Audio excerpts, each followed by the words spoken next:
Bismillahirrahmanirrahim. Assalamualaikum warahmatullahi wabarakatuh. Alhamdulillahirabbil alamin. Wassalatu wassalamu ala asrofil anbiya'i wal mursalin wa ala alihi washabihi ajmain, amma ba'd. Baik, yang pertama-tama saya berterima kasih banyak kepada Ibu dosen yang masih sempat memberikan kami mata kuliah KMB 1. Baik, selanjutnya sebelum saya lanjut ke materi, terlebih dahulu saya memperkenalkan diri dan memperkenalkan teman-teman saya. Perkenalkan, nama saya Hudri. Dan saya akan memperkenalkan teman-teman saya. Yang pertama, ada Ismi Aziza, Dayani Subaira, Edita Salim, Ana Ahkam, Emi Hidayah, Waradila, Wila Sari, Mira Tamrin, Noviarini, dan Dirman Jalil. Baik, untuk selanjutnya, saya akan mempersilakan kepada pembawa materi untuk membawakan materinya. Kepada pembawa materi saya persilakan. Bab 1, pendahuluan 1.1 latar belakang. Angka insiden sindrom nefrotik antara 2-4 kasus dari setiap 100 anak di bawah 16 tahun. Setiap tahun, kasus sindrom nefrotik ditemukan 90% pada kasus ginjal anak.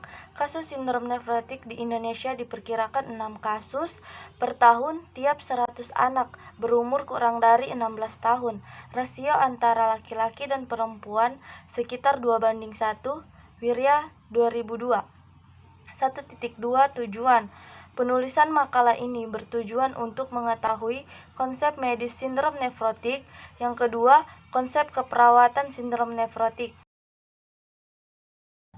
Bab 2, pembahasan. Definisi sindrom nefrotik. Sindrom nefrotik adalah kumpulan gejala yang menyebabkan gangguan ginjal, di mana kondisi ini bisa ditandai dengan tingginya kadar protein pada urin akibat bocornya protein dari ginjal, peningkatan lemak dan kolesterol dalam darah yang disebut hiperlipidemia, serta edema atau bengkak seluruh badan yang disebabkan oleh turunnya kadar albumin pada darah. Nefrotik sindrom merupakan gangguan klinis ditandai oleh 1. Peningkatan protein dalam urin secara bermakna. Yang kedua, penurunan albumin dalam darah. Yang ketiga, edema. Dan yang keempat, serum kolesterol yang tinggi dan lipoprotein densitas rendah. Tanda-tanda tersebut dijumpai di setiap kondisi yang sangat merusak membran kapiler glomerulus dan menyebabkan peningkatan permeabilitas glomerulus.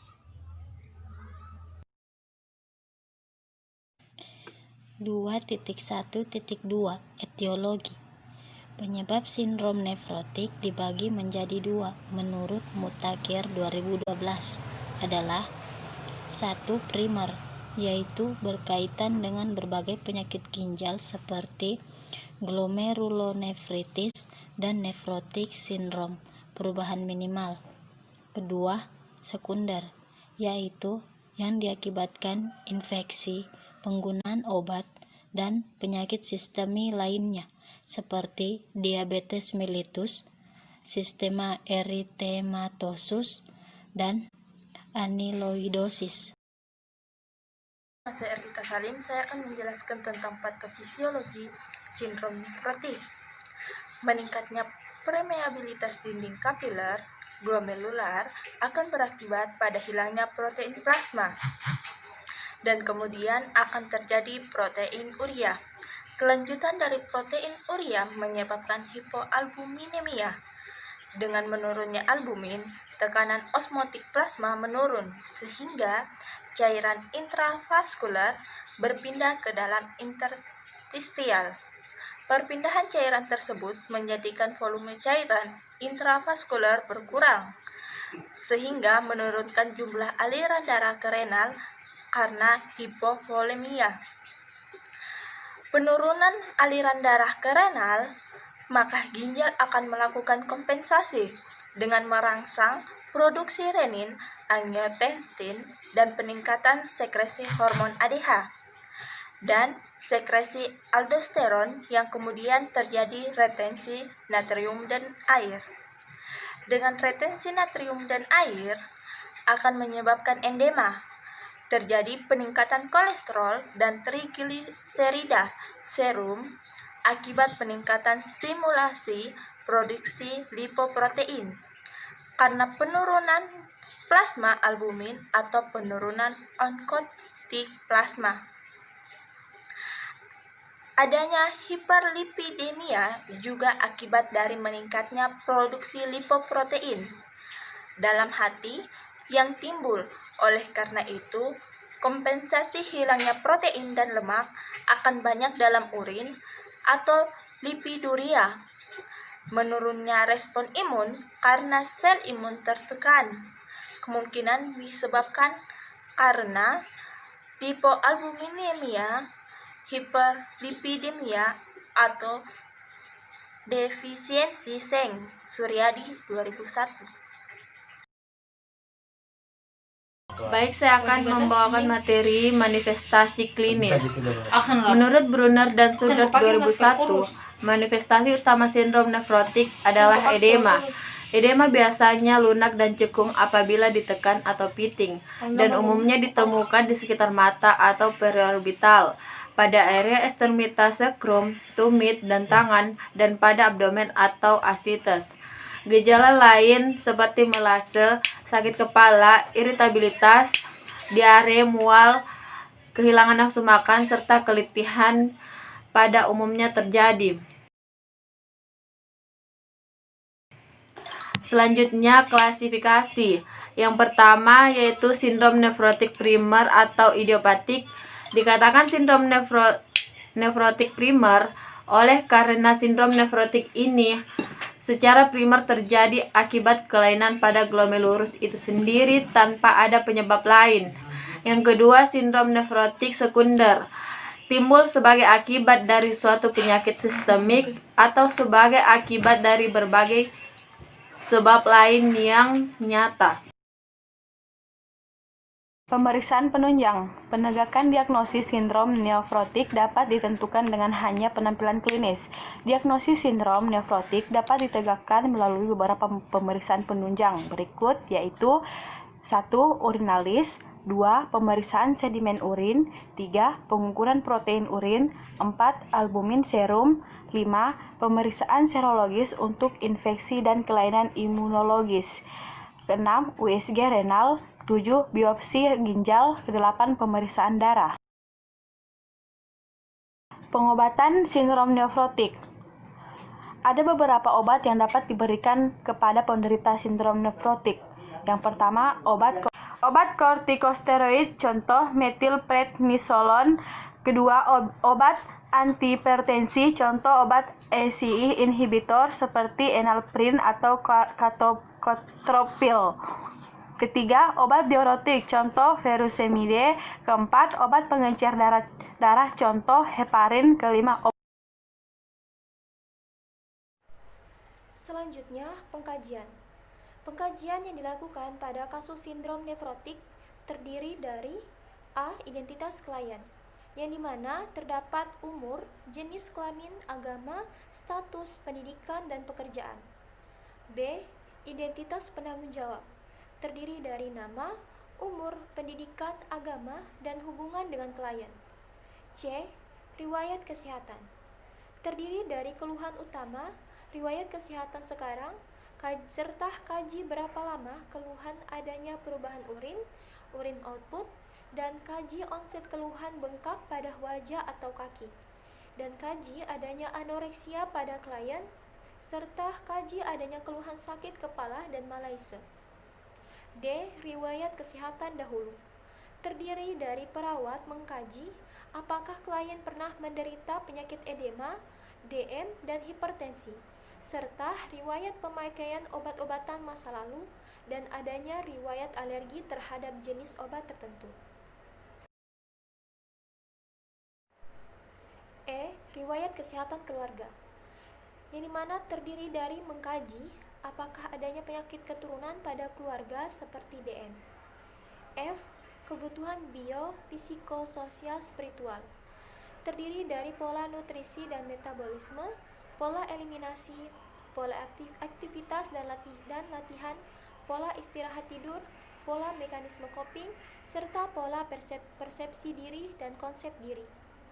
G. Pemeriksaan fisik, terdiri dari status kesehatan umum, keadaan umum klien, kesadaran, TTV, pemeriksaan sistem tubuh, breathing, blood, brain, bladder, bowel, and bone.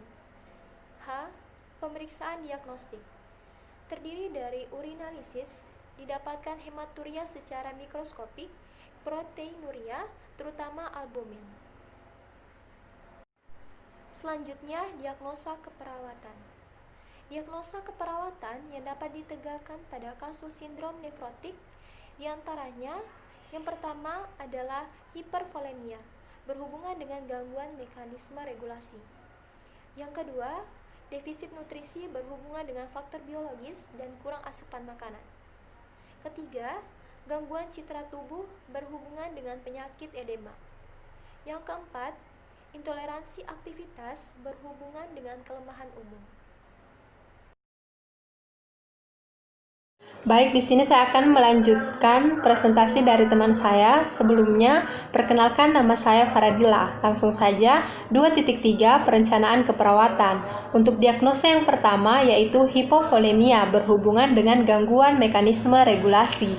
Untuk keluarannya, setelah dilakukan tindakan keperawatan selama 4x24 jam, maka status cairan membaik dengan kriteria hasil. Yang pertama, turgor kulit dari menurun menjadi meningkat. Yang kedua, output urin dari menurun menjadi meningkat.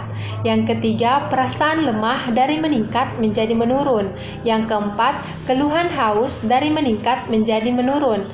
Yang kelima, konsentrasi urin dari meningkat menjadi menurun. Yang keenam, frekuensi nadi dari memburuk menjadi membaik. Yang ketujuh, tekanan darah dari memburuk menjadi membaik. Yang kedelapan, membran mukosa dari memburuk menjadi membaik. Yang kesembilan, jugular venous pressure dari memburuk menjadi membaik.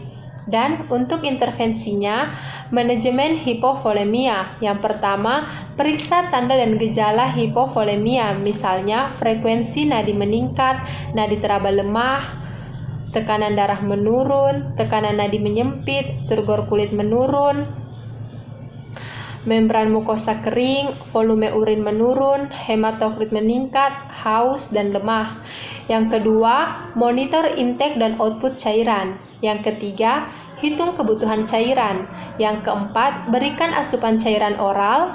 Yang kelima, anjurkan memperbanyak asupan cairan oral.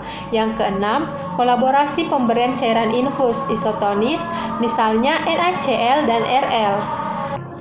Diagnosa yang kedua adalah defisit nutrisi berhubungan dengan faktor biologis hipoproteinemia dan kurang asupan makanan, anoreksia. Untuk keluarannya, setelah dilakukan tindakan keperawatan selama 4x24 jam, maka status nutrisi membaik dengan kriteria hasil. Yang pertama, porsi makanan yang dihabiskan dari menurun menjadi meningkat. Yang kedua, perasaan cepat kenyang dari meningkat menjadi menurun. Yang ketiga, diare dari meningkat menjadi menurun. Yang keempat, berat badan dari memburuk menjadi membaik. Yang kelima, indeks massa tubuh IMT dari memburuk menjadi membaik. Dan untuk intervensinya, pemantauan nutrisi. Yang pertama, identifikasi faktor yang mempengaruhi asupan gizi. Yang kedua, identifikasi kelainan pada kulit, misalnya memar yang berlebihan, luka yang sulit sembuh, dan pendarahan. Yang ketiga, identifikasi kelainan eliminasi, misalnya diare, darah, lendir, dan eliminasi yang tidak teratur. Yang keempat, timbang berat badan. Yang kelima, hitung perubahan berat badan. Yang keenam, dokumentasikan hasil pemantauan. Yang ketujuh, jelaskan tujuan dan prosedur pemantauan. Selanjutnya, diagnosa yang ketiga yaitu gangguan citra tubuh berhubungan dengan penyakit, edema. Untuk keluarannya, setelah dilakukan tindakan keperawatan selama 4x24 jam, maka citra tubuh meningkat dengan kriteria hasil. Yang pertama, melihat bagian tubuh dari menurun menjadi meningkat. Yang kedua, verbalisasi perasaan negatif tentang tubuh dari meningkat menjadi menurun. Yang ketiga, verbalisasi perubahan gaya hidup dari meningkat menjadi menurun. Yang keempat, respon nonverbal pada perubahan tubuh dari memburuk menjadi membaik. Yang kelima, hubungan sosial dari memburuk menjadi membaik. Dan untuk intervensinya, promosi citra tubuh. Yang pertama, identifikasi harapan citra tubuh berdasarkan tahap perkembangan. Yang kedua, identifikasi perubahan citra tubuh yang mengakibatkan isolasi sosial. Yang keempat, diskusikan perubahan tubuh dan fungsinya. Yang keempat, diskusikan kondisi stres yang mempengaruhi citra tubuh, misalnya luka, penyakit, dan pembedahan. Yang kelima, jelaskan kepada keluarga tentang perawatan perubahan citra tubuh. Diagnosa yang keempat yaitu intoleransi aktivitas berhubungan dengan kelemahan umum. Untuk luarannya, setelah dilakukan tindakan keperawatan selama 4x24 jam, maka tingkat keletihan menurun dengan kriteria hasil. Yang pertama, verbalisasi kepulihan energi dari menurun menjadi meningkat. Yang kedua, tenaga dari menurun menjadi meningkat. Yang ketiga, kemampuan melakukan aktivitas rutin dari menurun menjadi meningkat. Yang keempat, verbalisasi lelah dari meningkat menjadi menurun. Yang kelima, lesu dari meningkat menjadi menurun. Yang keenam, selera makan dari memburuk menjadi membaik. Dan untuk intervensinya, manajemen energi. Yang pertama, identifikasi gangguan fungsi tubuh yang mengakibatkan kelelahan. Yang kedua, monitor kelelahan fisik dan emosional. Yang ketiga, sediakan lingkungan nyaman dan rendah stimulus, misalnya cahaya, suara, dan kunjungan. Yang keempat, anjurkan tirah baring. Yang kelima, anjurkan melakukan aktivitas secara bertahap. Yang keenam, kolaborasi dengan ahli gizi tentang cara meningkatkan asupan makanan. Bab 3 penutup. 3.1 kesimpulan. Sindrom nefrotik adalah kumpulan gejala yang menyebabkan gangguan ginjal. Penyakit tersebut ditandai dengan sindrom klinik yang terdiri dari beberapa gejala, yaitu proteinuria masif, hipoalbuminemia, edema, dan hiperkolesterolemia. Manifestasi utama sindrom nefrotik adalah edema. Edema biasanya lunak dan cekung bila ditekan, dan umumnya ditemukan di sekitar mata atau periorbital. Diagnosa keperawatan pada pasien sindrom nefrotik yang pertama adalah hipervolemia, berhubungan dengan gangguan mekanisme regulasi. Yang kedua, defisit nutrisi, berhubungan dengan faktor biologis dan kurang asupan makanan. Yang ketiga, gangguan citra tubuh, berhubungan dengan penyakit atau edema. Yang keempat, intoleransi aktivitas, berhubungan dengan kelemahan umum. 3.2 saran. Semoga makalah ini dapat bermanfaat bagi yang membaca, terutama mahasiswa keperawatan. 1. Semoga dapat menjadi bahan acuan pembelajaran bagi mahasiswa keperawatan. 2. Semoga makalah ini dapat menjadi pokok bahasan dalam berbagai diskusi dan forum terbuka.